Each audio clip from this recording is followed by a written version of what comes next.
पुस्तक हातात घेतलं आणि कोणी संविधान प्रेमी बनतं असं नाही आहे. सुषमा अंधारे बोला. जेव्हा जेव्हा हे आता सगळी उदाहरणं देत होते, मला फार आश्चर्य वाटत होतं की सगळी जबाबदारी सत्ताधाऱ्यांनीच घ्यायची का. अहो, सत्ताधाऱ्यांनी जबाबदारी घेतली नाही म्हणून तर हा सगळा काळ सोकावलेला आहे. जेव्हा अत्यंत बेतालपणे नितेश राणे विधानं करत होते, लोकांच्या घरात घुसून मारण्याची भाषा करत होते, तेव्हा एकदाही साधी समज देणं काय, त्यावर बोलणं सुद्धा देवेंद्रजींनी जाणीवपूर्वक टाळलं. गुंडरत्न सदावर्ते ज्यावेळेला शरद पवारांचा उल्लेख वयोवृद्ध पुढारी किंवा वाटेल त्या पद्धतीनं करत होते, त्यावेळेलाही देवेंद्रजींनी जाणीवपूर्वक मौन बाळगलं. एवढंच नाही तर मरकडवाडीमध्ये ज्या पद्धतीने सदाभाऊ खोत किंवा पडळकर या लोकांनी अत्यंत वाईट पद्धतीने, म्हणजे अक्षरशः एखाद्या व्यक्तीच्या, ठीक आहे तुमचे राजकीय मतभेद आहेत, तुम्हाला टीका करायची आम्ही समजू शकतो, परंतु एखाद्या व्यक्तीच्या आजारावर टिप्पणी करणे, अत्यंत बिभत्स आणि किळसवाणी टिप्पणी करणे, तेव्हा सुद्धा म्हणजे काय सत्ताधारी जबाबदारीने वागले बरं. सत्ताधारी जर जबाबदारीने वागले असते तर खरंच एवढे प्रश्न झाले असते का तयार. सत्ताधारी हे तेच आहेत ना की आम्ही जेजुरीच्या यात्रेमध्ये कुठल्याही मुसलमानाला दुकान लावू देणार नाही, हे जबाबदारीने वागणं झालं काय. बात निकलेगी तो दूर तलक जाएगी, अशा अनेक गोष्टी पुढे येतील. परंतु देवेंद्रजींच्या काळात महाराष्ट्राचं सांस्कृतिक मूल्य काय रसातळाला जात आहे, एक संस्कृतीचं ऱ्हास पर्व सुरू झालेलं आहे, हे उभा महाराष्ट्र बघत आहे. हा पहिला मुद्दा.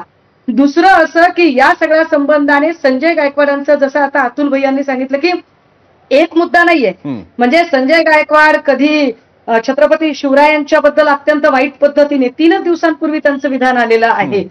वंदनीय बाळासाहेबांशी तर या लोकांनी वैचारिक नाळ तोडलेलीच आहे. कारण बाळासाहेब असते तर ते काय ब्रँड होते का, ते असते तर 288 आमदार निवडून आले असते असं ते म्हणतात, आणि एसनशी त्याच्यावरती काहीही म्हणजे व्यक्तच होत नाहीत, हेही किती विशेष आहे. आणि तरीही या लोकांचं नाही आम्ही कारवाई करणारच आहोत ना. कसली कारवाई करणार आहेत बरं हे लोक. आतापर्यंत ज्या ज्या लोकांनी अत्यंत वाईट पद्धतीने विधानं केलेली आहेत त्यांच्यावर काय कारवाई केली बरं. ते कोण, ती सोलापूरची कोणीतरी एक महिला आहे, त्या महिलेच्या भावावर चक्क चोरीचा गुन्हा दाखल झाला आणि त्याने अॅट्रॉसिटीचा आधार घेत एका अत्यंत निष्पाप असणाऱ्या मुस्लिम कुटुंबाला त्रास दिला. आज ते कुटुंब अक्षरशः म्हणजे 75 वर्षाची ती वयोवृद्ध महिला आहे आणि मला आत्महत्या करावी लागेल. आम्ही जाणीवपूर्वक त्या प्रकरणात लक्ष घालत नाही, कारण पुन्हा लोक म्हणतील की याच्यात राजकारण करताय, की जे व्हायचे ते होऊ देवा कायद्यानं. पण तुम्ही कधी कायद्यानं लक्ष घालता. बीडमध्ये एसएनसी गटाच्या एका नेत्याने, त्याच्या पोराने त्याच्यावरती बलात्काराचा गुन्हा दाखल झालेला आहे आणि उलट त्या पीडित तरुणीलाच ते कुटुंब धमकावतंय की माझ्या डोक्यावर भाई एकनाथ शिंदेचा हात आहे. त्याच्या ऑडिओ वगैरे व्हायरल झालेले आहेत, काहीही त्याच्यावरती कुठलीही कारवाई केलेली नाहीये. मी आठवण करून दिली पाहिजे की शीतल म्हात्रेंच्या व्हिडिओ व्हायरल प्रकरणामध्ये काय तात्काळ पद्धतीनं कारवाया झाल्या होत्या आणि कशा पद्धतीने सोशल मीडियावरच्या पोरांची धरपकड केली होती. वाईस वर्षा मी मात्र महाराष्ट्रातल्या सगळ्या पोलीस स्टेशनमध्ये गेले. अरे त्या संजय शिरसाटचा आचरटपणा बघा जरा. एक पोलीस कंप्लेन, अरे जर तुम्ही विरोधकांची साधी एक पोलीस कंप्लेन लिहून घेत नाही आणि तुम्ही जबाबदारीबद्दल बोलताय, काय जबाबदारी इथे मुख्यमंत्र्यांनी सांभाळलेली आहे आणि उपमुख्यमंत्र्यांनी तरी सांभाळलेली आहे.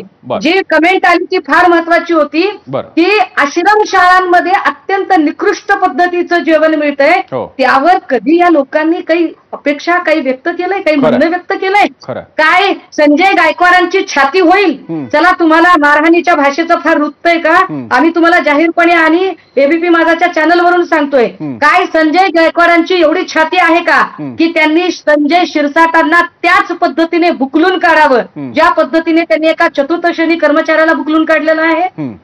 समर्थन करायचं म्हणजे किती करायचं. मी नक्की सुषमाजी राजू वाघमारे आल्यानंतर त्यांना हा प्रश्न मी विचारेन. तुर्तास मी अतुल लोंढेंकडे एक वेगळा प्रश्न घेऊन जातोय, ज्याची शक्यता आज उद्धव ठाकरे यांनी व्यक्त केली की यामध्ये मेथड इन मॅडनेस आहे, की हे अशा घटना झाल्यानंतर प्रश्न कोणाला विचारले जातात. मुख्यमंत्र्यांना कारवाईची मागणी कोणाकडे होते, मुख्यमंत्र्यांकडे, कारण ते गृहमंत्री सुद्धा आहेत आणि एका अर्थानं ते